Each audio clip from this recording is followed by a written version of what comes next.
څومره حق ادا کړی دی او څومره موږ الله جل شانو یاد کړی دی. څنګه چې مشران فرمایي که چېرې موږ 100% د الله جل شانو یاد کړی وي او د الله تعالی بندګي کړې وي، د الله تعالی احکاماتو ته غاړه ایښې وي، نو په دې باندې موږ خوشحاله شو، شکریا ادا کړو.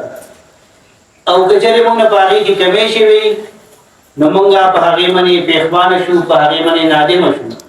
او انده لپاره د دې خبرې عزم وکړو چې زما دنیا ته د راتلو یو خاص مقصد و او هغه مقصد د الله جل شانو بندګي کول. عزتمنو مشرانو، وخت ډېر مختصر دی، نور علماء کرام قرآن حضرات په بیانات کوي. بهرحال د قرآن یو آیت ما ستاسو په مخ کې تلاوت کړ چې الله جل شانو په دې آیت کې د انسان د زندګۍ یو دو مقصد ښودي چې الله جل شانو د انسان له زندګي ورکړې ده او روزانه اعتبار سره بشمار انعامات د الله طرف نه دا یو باران رحمت چې هغه ورېږي د انسان په جسم باندې، د انسان په زړه باندې، او الله جل شانه د انسان تمام تقاضي څومره چې بشري تقاضي انسان سره الله تعالی لګولي دي هغه ټول د هغې ضرورت پوره کولو لپاره الله تعالی دا کائنات پیدا کړي دي او دا ټول کائنات الله جل شانه د انسان په خدمت کې لګولي دي.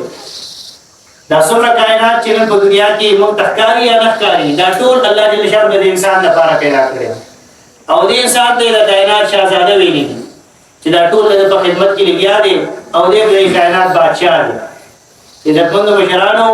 الله جل شانه ته انسان ډېر زیات محبوب دی او الله تعالی دا غواړي چې دا انسان چې د دنیا کې کامیاب شي او ما څخه راشي. الله جل شانه ډېر زیات رحیم دی، ډېر کریم دی